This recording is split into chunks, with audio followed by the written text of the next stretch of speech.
우리 은혜 받으실 하나님의 말씀은 베드로전서 1장 우리 3절에서 7절의 말씀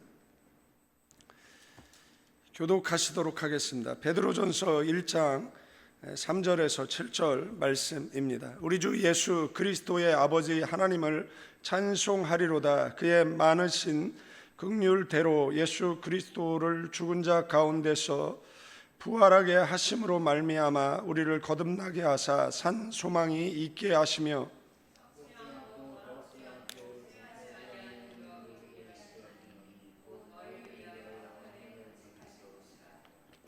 너희는 말세에 나타나기로 예비하신 구원을 얻기 위하여 믿음으로 말미암아 하나님의 능력으로 보호하심을 받았느니라.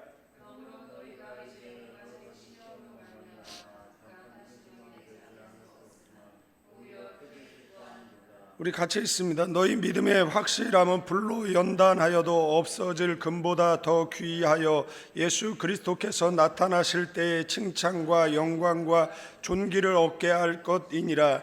아멘. 우리 오른손 높이 성경책 드시고요, 저를 따라 기도합니다. 이것은 나의 성경책입니다. 하나님께서 내게 주신 것입니다. 나는 이 성경이 말하는 사람입니다. 나는 이 성경이 가지고 있다는 것을 가지고 있습니다. 나는 이 성경이 할 수 있다는 것을 할 수 있습니다. 오늘 설교자를 통하여 하나님의 말씀을 듣는데 겸손히 받아들여 반드시 변화받을 것을 예수님의 이름으로 기도합니다. 아멘. 사도 바울은 이 베드로전서를 통해서 산 소망을 전하고 있는 것을 보게 되어집니다. 3절 말씀에 우리 주 예수 그리스도의 아버지 하나님을 찬송하리로다. 사도 바울이 찬송하겠다라고 말하고 있을 때에는 그도 박해 가운데 있었고, 그리고 대부분의 교회들도 박해 가운데 있었고, 그리고 앞으로 더 큰 박해가 그들 앞에 있다라는 것을 알고, 그럼에도 불구하고 하나님을 찬송하겠다라는 이 메시지를 전하고 있는 것을 보게 되어집니다. 이 사도 베드로는 이제 얼마 있으면 네로의 박해 가운데에서 십자가에 거꾸로 매달려 순교하게 되어집니다. 그런데 그런 박해 가운데에서도 하나님을 찬송할 수 있는 이유가 있다라면 그것은 예수 그리스도의 부활로 말미암아 그도 부활할 것을 믿었기 때문에 찬송할 수 있었는 줄로 믿습니다. 이것을 가리켜서 살아있는 소망이라고 성경은 우리에게 말해주고 있습니다. 4절 말씀 보면 썩지 않고 더럽지 않고 쇠하지 아니하는 유업을 있게 하시나니 곧 너희를 위하여 하늘에 간직하신 것이라. 이 소망은 막연한 바람이 아니라 이 하늘에 보장된 유산이다라고. 이 유업은 세상 것들과는 달리 썩지도 더럽혀지도 그리고 쇠하지도 않는다라고. 하나님께서 그 백성을 위해서 간직해 두신 이 천국의 상속이라고 볼 수가 있습니다. 우리는 영원한 유업을 가진 자로 이 땅을 살아가는 그 천성을 향해 나아가는 이 필그림인 줄로 믿습니다. 5절 말씀에 보면 너희는 말세에 나타내기로 예비하신 구원을 얻기 위하여 믿음으로 말미암아 하나님의 능력으로 보호하심을 받았느니라. 하나님은 성도들의 믿음을 친히 지켜주시는 줄로 믿습니다. 우리는 우리의 힘으로 믿음을 유지할 수 있는 것이 아닙니다. 하나님의 능력이 우리와 함께 할 때 우리의 믿음은 빛을 발하게 되어져 있다라는 사실을 우리는 기억해야 될 줄로 믿습니다. 이 종말에 완성될 구원을 향해 하나님께서 친히 우리를 붙들고 그리고 인도하고 계시는 줄로 믿습니다. 영접하는 자 곧 그 이름을 믿는 자들에게 하나님의 자녀되는 권세를 주셨다라고, 그래서 저와 여러분들은 예수 그리스도를 영접함으로 말미암아 구원이라는 권세를 얻게 되어졌습니다. 죄사함이라는 용서를 받게 되어졌습니다. 동행이라는 축복을 받을 뿐만 아니라 그리고 궁극적으로 승리하는 인생을 살게 되어질 줄로 믿습니다. 이 성경 속에 나오는 1897명 그들의 삶을 하나하나 이렇게 들여다보면 부분적으로 들여다보면 실수도 하고 넘어지기도 하고 실패도 합니다. 그러나 성경은 그 사람의 인생을 이렇게 부분적으로 판단하지 않고 이 전체적으로 판단하잖아요. 그래서 그가 승리했다. 누구의 은혜로? 하나님의 은혜로 승리했다라고, 너도 승리할 거라고 말씀해 주고 있는 줄로 믿습니다. 믿음을 지키는 것이 내 능력이라면 우리가 인생을 살아갈 때 두려움이 많겠지만 하나님의 능력이라면 안심할 수밖에 없는 줄로 믿습니다.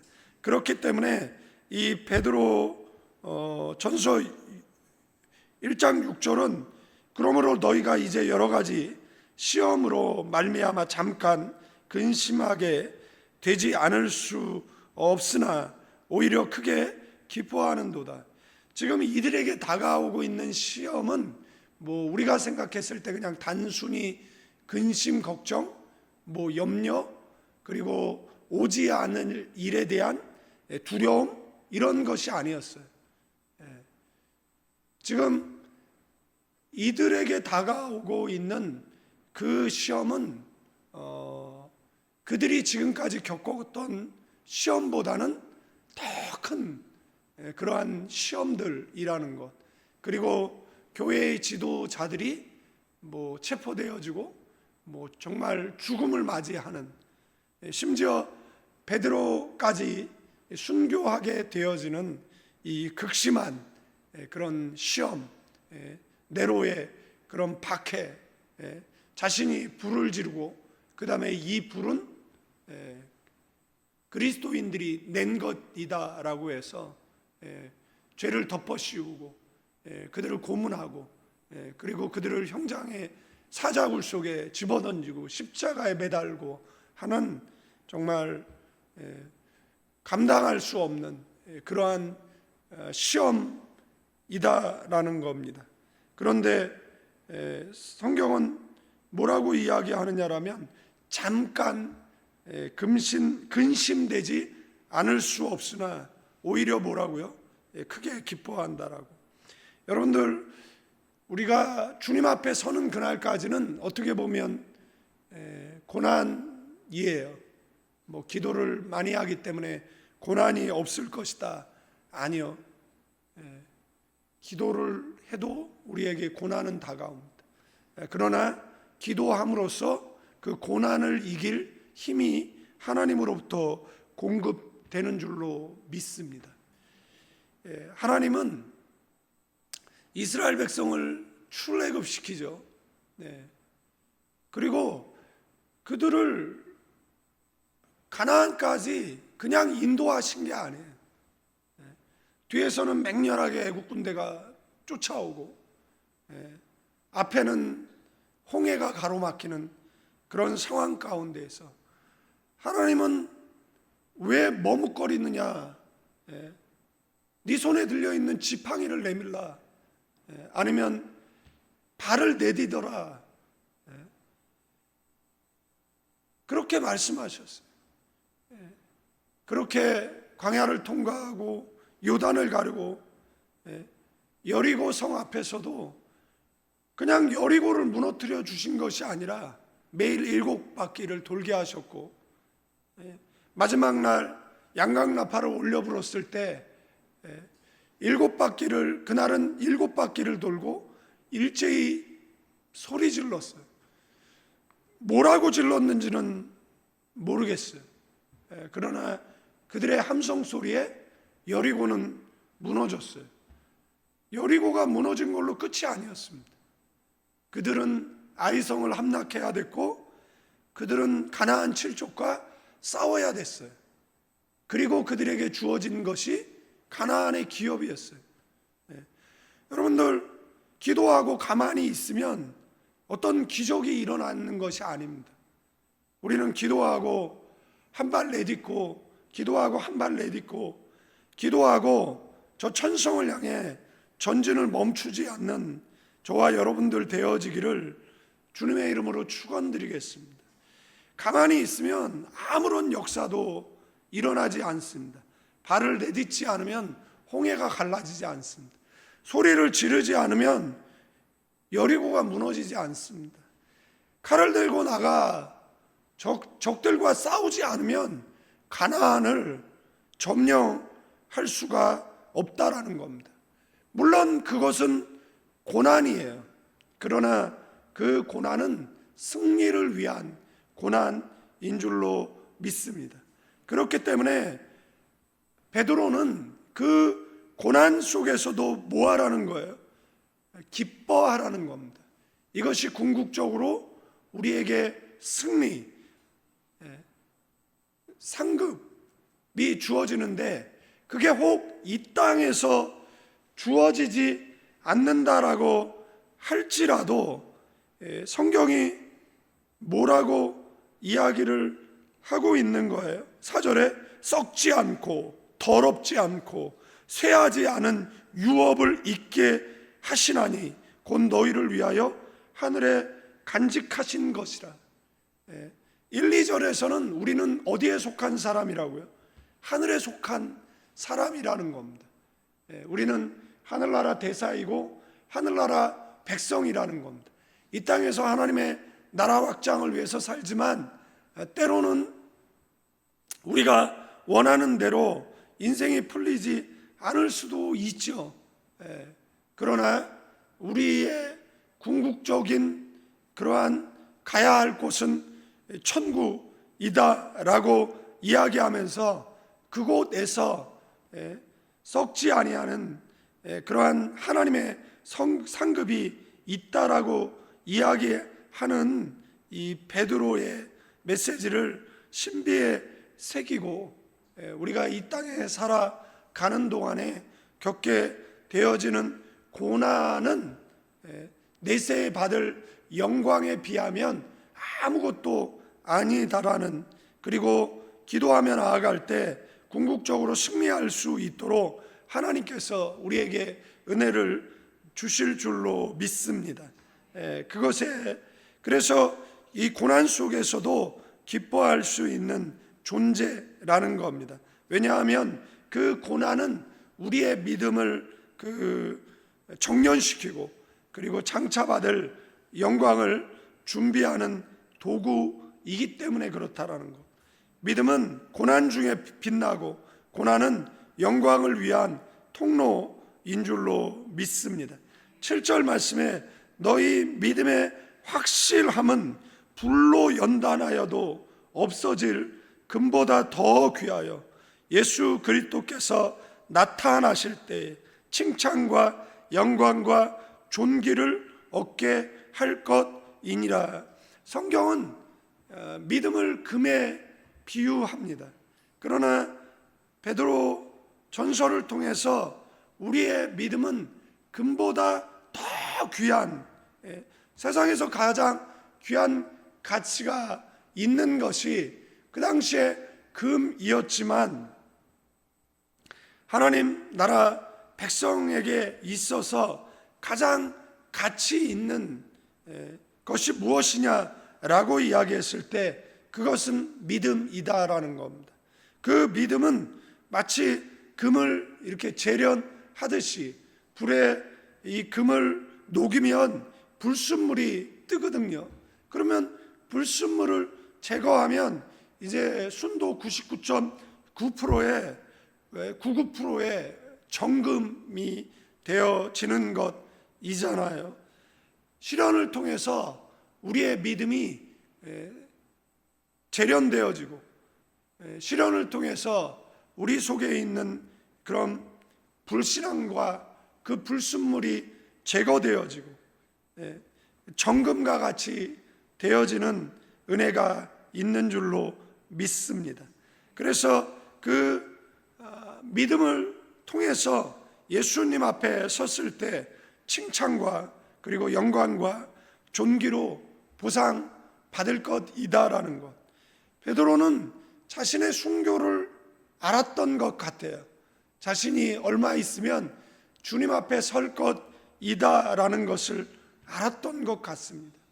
그렇기 때문에 내일 일을 알 수 없는 그런 고난과 핍박 속에서 혹 죽을 수 있는, 그래서 이 베드로 전서 후서를 가리켜서 그 신학자들은 소망의 서신, 희망의 서신이라고 이야기를 하는 것이에요.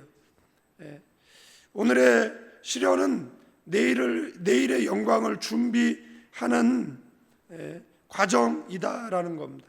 말씀을 정리하고 맺겠습니다. 사랑하는 성도 여러분, 우리는 죽은 소망이 아니라 산 소망을 가진 사람들인 줄로 믿습니다.